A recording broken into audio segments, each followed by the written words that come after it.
We find the badass pro bono lawyer, Susan Whittaker, as she fiercely practices her closing argument in front of the mirror for the case she currently represents. A flush from the toilet startles Susan, who thinks she is alone. The court bailiff exits the toilet. It's obvious she overhears Susan's closing arguments as she votes for the second version of Susan's closing speech. Susan is excited at the feedback. She considers using the ladies' room for her practices. It's clear that's where all the magic happens. It's court time, and Susan captivates everyone as she seeks for damages to be paid to her client, Jerome Johnson, who was knocked down by one of the city's transit services. He suffers a leg injury and also wears a neck collar. She ends her argument with the speech from the ladies' room, which earns her a thumbs up from her favorite bailiff, who's standing guard in the courtroom. It's another win for Susan, and as she sends Jerome home in a cab, he promises to repay her someday. Somehow, since she doesn't charge him for her services, she drives home in her eccentric orange car, Zorro, which seems to have seen better days and needs to be changed for good. But Susan's pro bono work doesn't fetch her much money, as she's clearly passionate about lending help to people. She arrives at her home, which is owned by her brother-in-law, Gideon. He is married to her sister, Melanie, and they reside next door to her with their little boy. While Susan retrieves her mail from the box, a heavily pregnant Melanie waddles out from her house. She is excited about Susan's court victory and invites her to have pizza with them, although the sounds coming from her apartment don't sound like much cooking is happening. Susan declines the invitation because she's tired from the busy day she had. Besides, her name is written all over one of her numerous leftovers in her fridge. Both sisters part ways, with Susan returning to her empty and sterile house while Melanie returns to hers filled with so much noise and chatter, the good kind from her rambunctious toddler and husband, the companionship Susan deeply desires. Susan curls herself on her couch as she sips wine from a glass and stares out through her window, surrounded by the noise from her sister's place. At the coffee stand the next day, she meets Nick, who she almost knocks into with her pumpkin latte coffee while on a call with a client. With her coffee in hand, she walks off but is surprised when Nick falls into step with her and strikes up a conversation about how her drink is inorganic. An annoyed Susan considers a stranger talking to her weird and tries to ignore him, but Nick finds no harm in it. It's obviously a harmless conversation between two people who seem to be headed the same way. Susan is surprised when he follows her to her law firm, S. Whittaker and Associates. Apparently, Nick is her 9 a.m. appointment. They step into the office but are startled by her employees Denise and Roberto, who surprise Susan with congratulations for her latest win in court. The ruckus they make doesn't surprise her, as she is well acquainted with their theatrics. There's a relaxed and easygoing atmosphere in the firm. Susan's employees supply the office with all the happiness they need, especially with all the budget cuts they make. Behind them, their water cooler is being disconnected. Apparently, budget cuts have been made and it appears that it will be tap water for them henceforth at the office. Susan leads Nick to her office for a consultation session. He informs her that he wants to sue the dating website Love Guaranteed for fraud. Susan expects to hear that he was harmed, stalked, or even threatened on the site, but nothing prepares her for Nick's reason: fraud. He tells her that he has been on 986 different dates but is yet to find the love that the dating site apparently advertises. And according to their user agreement, subscribers are guaranteed to find love from the website.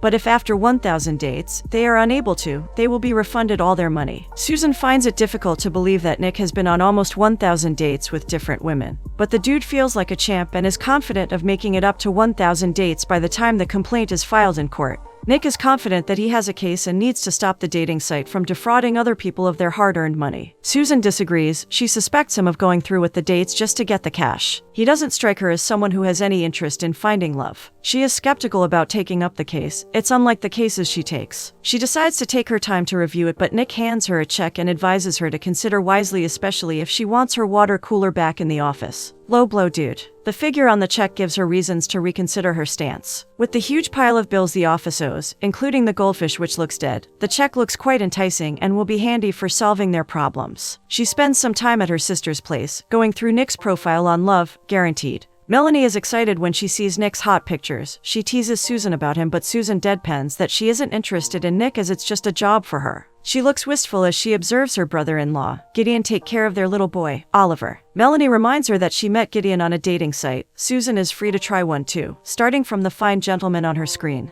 But it's all about work for Susan, as she decides to take up the case. It would help stop her staff from sending out their resumes to other jobs, especially as she helps Roberto correct a typo on his resume. Lawyer mode on, Susan holds a team meeting with Denise and Roberto to brief them on the case. Both are excited about finally working on a fun case, especially when they learn that Love Guaranteed is owned by Tamara Taylor, a lifestyle guru famous for her obnoxious tips for women. Roberto isn't impressed with Susan's boring pep talk. Susan isn't excited about the case either, but Denise tries to convince her that they are fighting for Nick, the little man in the case. Or not. Roberto and Denise pause when Susan admits that she has never gone on an online date. The mischievous duo agrees to get Susan signed up to Love, guaranteed ASAP, simply for research purposes for the case. Susan tries to stop them but fails. It's impossible to stop them when they are set on an idea. They are having too much fun as they shoo her away while they create a profile for her on the dating site. They use her only fun picture, where she's drunk out of her mind, and set it up without showing her. In the next scene, Susan is going through the case with Nick. She is impressed when he hands her a paper trail of the dates he has been on to help with the case. It's obvious that he has had some very interesting dates. One talked about cats all through the date, another came with her parents. In retrospect, Nick admits he enjoyed talking about baseball with her father and regrets not getting his number. Susan is overwhelmed with the case already, even as the process is yet to be filed in court. She doesn't believe Nick when he tells her that the case is also for the women who have been defrauded, even though he doesn't plan to share the money with them if he wins, as he already has plans for it. Of course, it's all for the money, Susan thinks. She tries to find any faults about Nick that might have turned the women off him, but Nick reports that he is always an absolute gentleman to the ladies when he takes them out to classy places. He doesn't seem to be hurting for cash. He ends their meeting when he gets a chime on his phone. Susan asks absently if it's a hot date, and he confirms it truly is. She is surprised. He reminds her that his dates range from breakfast and lunch to dinner. A man's gotta eat after all. She observes him with her mouth wide open as he leaves her office, obviously feeling sorry for the poor women he has been meeting. She labels him an opportunist and feels ashamed for taking up the case, but money has to be made somehow. Roberto and Denise pay her no heed as they are absolutely in love with Nick, and the things his money affords them, aka their water cooler, which is being wheeled back to their office. Their excitement is cut short when Susan lugs into their office, a heavy box that contains files from Nick's dates for review. Immediately, a ping sounds from a computer, and they scramble excitedly to reach it. It's from the dating site, and Susan is suspicious of what they have done. She is unhappy with the picture they used, and also surprised that they know so much about her likes and dislikes. She runs off with the claim that she has lots of work to do when they start searching for a suitable date for her. They remind her that she can also work while on dates, after all it's all part of the research. Mr. Young, their next-door neighbor, seems to be rooting for her as he offers her a discount when she has her dates in his restaurant. Though Mr. Young does it for Susan, she agrees to a date but clearly for research. Susan meets up with some of Nick's dates. Some of their stories leave her gobsmacked, but it's obvious that they like him and also have nice things to say about Nick. No single dirt on him. On her first date, her date arrives, but he is older than his picture on the site. To make matters worse, he walks out of the restaurant when he compares Susan's stocky look to the picture she has on her profile, and isn't impressed. This makes Susan mad as hell. Oh well. Her second date doesn't go any better. Her date falls asleep right in the middle of their date, while her third date doesn't even bother to show up. Welcome to Dating 101. She wonders how Nick manages his while only 2 dates leave her ready to retire. Curious to know more about Nick, it shocks her to learn that Nick works part-time as a physical therapist for old folks, a far cry from what she imagined. Intrigued by him already, she pays him a visit at work with some documents for him to sign. She finds Nick helping her former client, Jerome, with his physical training exercise. It all becomes clear to Susan. She makes the connection that Jerome sent Nick her way as a way of thanking her for helping with his court case. Jerome informs her that Nick is a stand-up guy and he wishes to see them together. That piece of information leaves Susan stuck to the ground. Nick finds Susan standing confused. After signing the document, he informs her about his 1000th date the next day. She sounds happy for him and asks to see his date. Her name is Pam, a perfect date, but Nick isn't convinced about it, as being perfect is a red flag in his books. In the next scene, Nick goes on the date with Pam, but it's worse than he predicted. Pam seems not to like food in general, as she has a problem with everything on the menu. Both Nick and the waitress get tired of waiting for her to make her order. Nick orders a bottle of wine to last him through the tortuous date. Susan is curious about Nick and his date, so she decides to check it out, albeit from a distance. At the entrance of the restaurant, she spots Nick and his date and hides so he doesn't see her. Her plans go awry when sleepy date number 2 spots her. He drunkenly shouts Susan's name in the restaurant, drawing everyone's attention to her, including Nick's. Susan sends him on his way and gives a shy wave to Nick, who seems relieved to see her as he ends his date with Pam. He sits with Susan and calls her out for monitoring his date, but she denies it. The same waitress from earlier comes to take Susan's orders. She is relieved that Susan orders quickly, unlike Pam. Susan and Nick spend an interesting time together, and they learn more about each other and their passions. By the end of their date, Susan feels comfortable being with Nick. They both admit that it is their best dinner date so far. Nick is curious about Susan's love life. Although she has plans for settling down someday, Susan tells him that she is only interested in expanding her firm at the moment. They arrive at her car, Zorro. Susan introduces Nick to Tiffany, the song that constantly plays in her car, and then she drives off and leaves Nick staring at her car. The next day at work, Roberto dashes into Susan's office. Apparently, Love Guaranteed is online too. With Denise and Roberto standing watch, Susan answers the call. It's Bill Jones, Love Guaranteed lawyer. He invites Susan and Nick to a meeting at Love Guaranteed's office. Susan and Nick arrive at their building and sign in at the reception. Nick scoffs at the picture-perfect couple's ad in the lobby. He concludes that the couple are fake and simply models contracted for the work, but Susan disagrees with him. In the elevator, Susan lays the ground rules for their meeting with the team, which includes no talking or making of any sound from Nick. The elevator opens to an office filled with some men who turn to stare at them. Introductions are made, and true to form, Nick doesn't say a word. Bill Jones, the lead lawyer, speaks into the intercom on his desk and the elevator opens, and in walks Ms. Taylor, owner of Love Guaranteed. She is strong-willed as she demands they be served water even when Susan declines. She chats about her holiday in Tibet where she discovered the purpose of her life, to start up Love Guaranteed and help solve loneliness. Nick snorts as he tries hard not to laugh out loud. They go into the business of the day. Susan insists that Nick has a case and inquiries from them about what they offer. Bill, who represents Love Guaranteed, offers them $100,000 to squash the case, but Susan doesn't agree to it. She asks for $500,000 and the removal of all languages pertaining to a love guarantee on the website. Nick stares at her in admiration as she is in her element. The other team disagrees. It's obvious that Susan has been investigated when Ms. Taylor informs her that they know that her firm barely survives. Insulted, Susan falters in her speech, but Nick comes to her rescue. Susan tries to stop him from talking, but he is on a roll. He tells Ms. Taylor off for trying to bully Susan. Ms. Taylor appears to be a spoiled rich lady. With no deal in sight, Susan concludes that they will meet in court. Before they leave, she corrects Ms. Taylor on the quote she made. She and Nick leave, but while it takes time for the elevator to open up, the Love Guaranteed team stare at their backs. Ms. Taylor, in a fit of rage, fires her secretary for doing absolutely nothing wrong. Meanwhile, Nick and Susan high-five each other in the elevator for a job well done. It's a funny conversation between the two as Nick tries to correct Susan's grammar. It seems that Nick is a stickler for well-spoken grammar, but Susan is actually correct. Finally, outside Love Guaranteed, Susan thanks him for standing up for her. She's so used to taking care of others that it feels alien for Nick to defend and take care of her. From afar, they hear Tiffany playing in Zorro as the valet drives out Susan's car. Nick is amused as he listens to Susan list the different things that need to be changed in Zorro. It seems the car has as much punk as its owner. Nick and Jerome seem to be close. He recounts what happened at the meeting with Love Guaranteed to Jerome.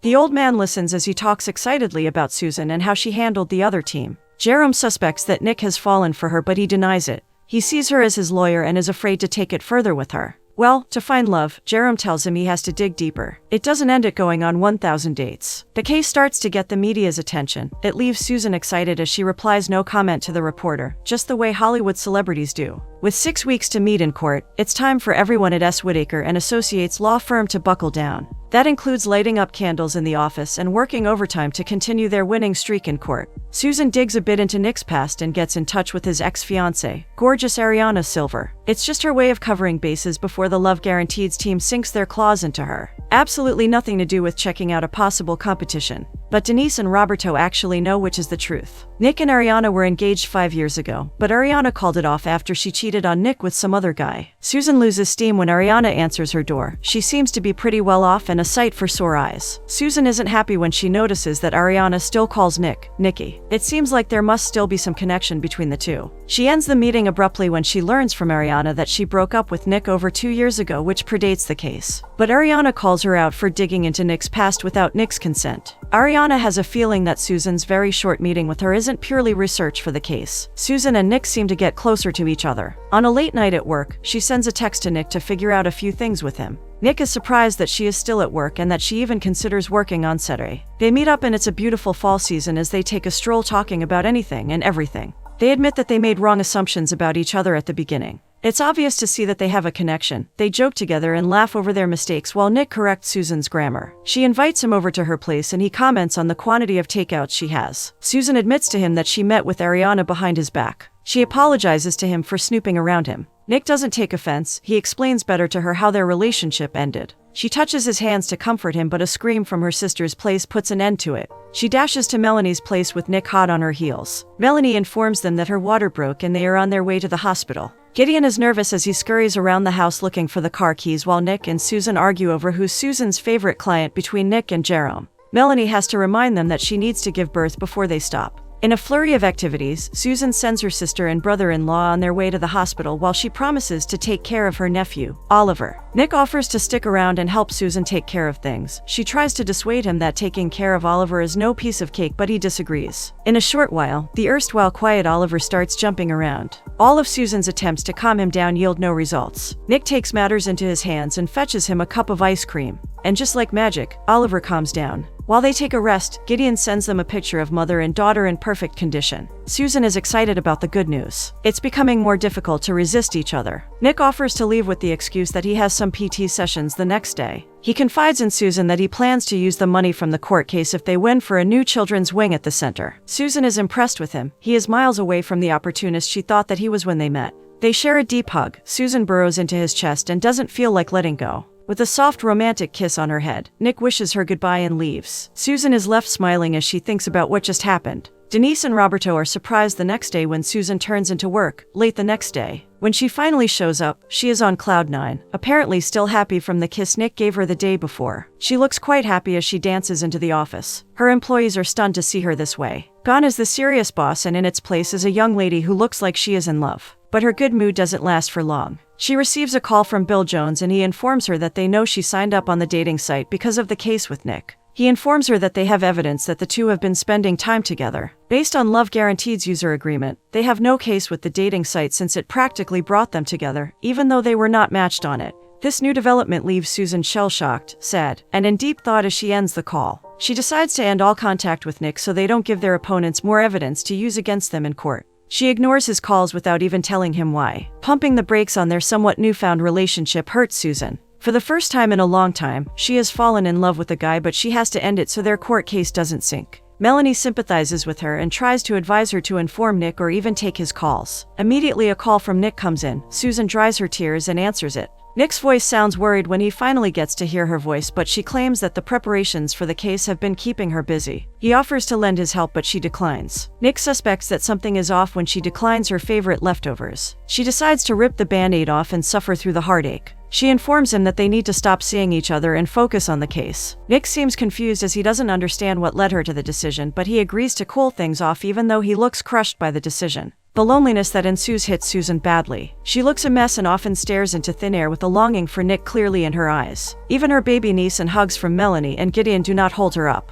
It's finally the court day and the press is having a frenzy gathering outside the court and covering the case. Nick and Susan meet at the court doors. The tension between them seems palpable, but it doesn't stop Nick from guiding her by her waist into the court against the onslaught by the press. It looks obvious that the pull between them is still strong. Their eyes meet often as Susan pleads her case to the court. But their opposition argues that Nick is all about their money because he has zero intentions of finding love on the site. Susan is scared when she learns that Love Guaranteed's witness is Ariana, as she has no idea what she might say to the court. She interrogates a doctor of psychology, who confirms that there are no means of guaranteeing love. Miss Taylor is annoyed that Jones does not object to the doctor's submission. She seems to be unaware of how court proceedings work. Susan feels on top of the world as she brings to the stand most of the women who went on dates with Nick. The ladies have only good things to say about him. This infuriates the opposition team. Taylor is mad that the witnesses are making Nick out to be a saint. Jones promises to go harder by presenting his relationship with Susan to the court the next day. Susan sadly stares at Nick as he trudges out of the court.